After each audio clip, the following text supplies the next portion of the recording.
This video is going to cover finding max and min values, specifically looking at absolute extremes.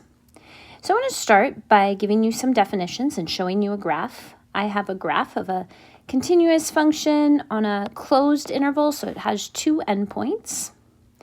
I would say that the absolute max of this function, or the global max, is the point with the largest y value.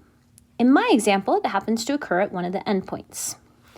And the absolute min is the point with the smallest y value. In this example, that occurs somewhere in the middle of the graph. Then we can also discuss local or relative maxes and mins. And those are just local dips and peaks in the curve. So I've got two relative mins and one relative max. In this video, we're going to focus on finding the absolute extremes, the global extremes. So I'm going to start by giving you a theorem. The extreme value theorem says, if f is continuous on a closed interval, so meaning it has endpoints, then this function has to have an absolute max and an absolute min. Second definition, a critical number of a function is a number that's in the domain of the function and has a derivative equal to 0 or a derivative that does not exist. And if f has a local max or local min at x equals c, then c is a critical number of f. Okay, so what this is saying is critical numbers are places where our derivative is 0, so where we have horizontal tangent lines, or it could be a point in the domain where the derivative doesn't exist, so something like a sharp point. And then the second statement on the screen is saying if we have a local max or min, they have to occur at critical numbers. All right, so back to this idea of absolute maxes. If we want to find the absolute max and the absolute min for a continuous function on a closed interval, the idea is that max and min could occur at an endpoint, or it could occur at a critical point. So the first thing we're going to do is find all of the critical numbers, and then we're going to evaluate the function at those critical numbers.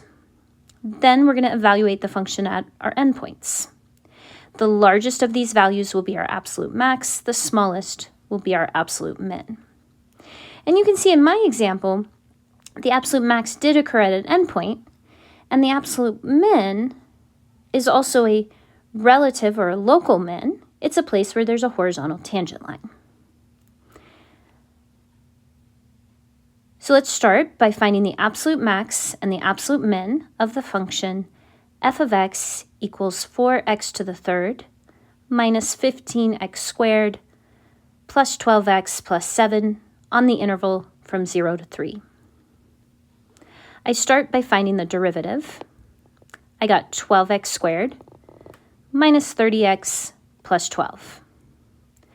Then to find my critical points, I have to set this derivative equal to 0.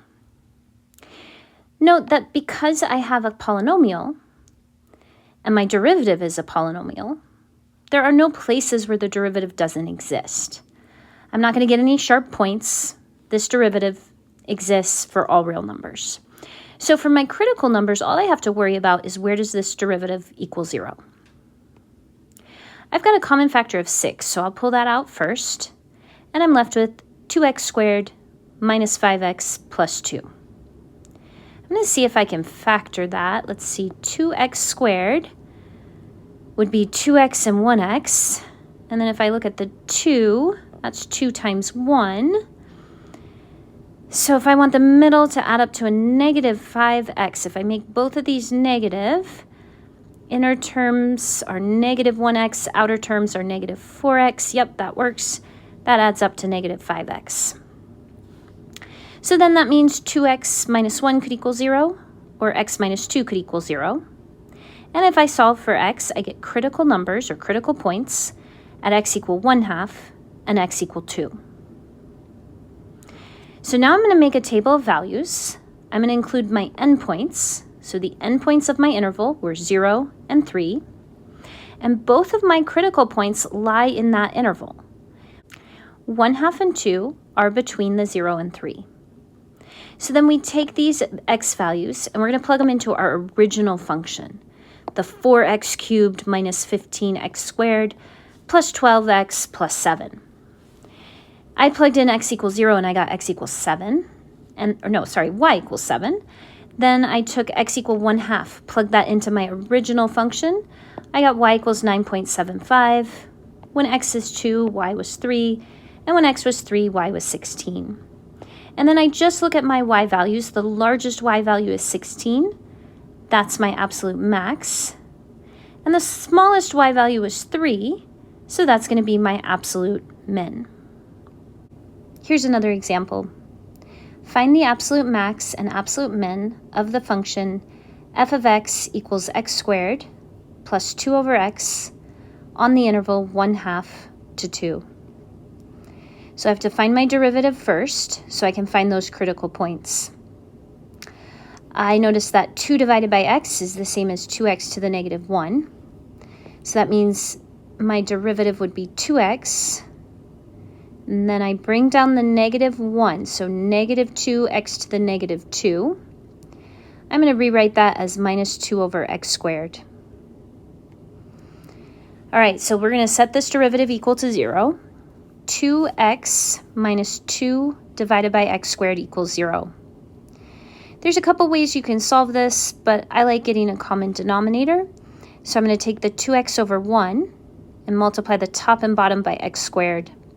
That gives me 2x to the third divided by x squared. Or if I write this as a single fraction, 2x to the third minus 2 divided by x squared. The only way a fraction can equal 0 is if the numerator equals 0. So I set the 2x cubed minus 2 equal to 0. Add the 2, divide by 1, so x cubed is 1, and then the cube root of x is 1. Now this derivative is undefined when the denominator equals 0. So this derivative is undefined when x equals 0. But x equals 0 is not in the domain of this function. So technically that's not a critical number. More importantly, it's not in the interval we care about. I care about the interval from 1/2 to 2, so I don't care about x equals 0. So again, this derivative is undefined when x is 0, but that's not in the domain, so technically not a critical number. So we have to check the endpoints of our interval, the 1/2 and the 2, and then the 1, the critical number lies between those endpoints, so we have to check that as well. To check, we take each of these values and we plug into that original function. So I took 1/2 squared plus 2 divided by 1/2, I got 4.25. Then I plugged 1 in, I got 3. When x is 2, y is 5. The largest y value here is 5, so my absolute max is 5. It occurs when x is 2. The smallest y value is 3, that's my absolute min. It occurs when x is 1. Last example, let's find the absolute max and absolute min of the function x ln x on the interval 1/5 to 2. So first step is find the derivative. This is a product. X times ln x is a product. So f is x, g is ln x. That means f prime is 1, and g prime is 1 over x. Putting this into my product rule, I take f prime times g, so 1 times ln x, plus g prime times f, x times 1 over x. This simplifies down to ln x plus 1. To find my critical points, I'm going to set this equal to 0. And then I isolated the log by subtracting the 1. So now I have natural log of x equals negative 1.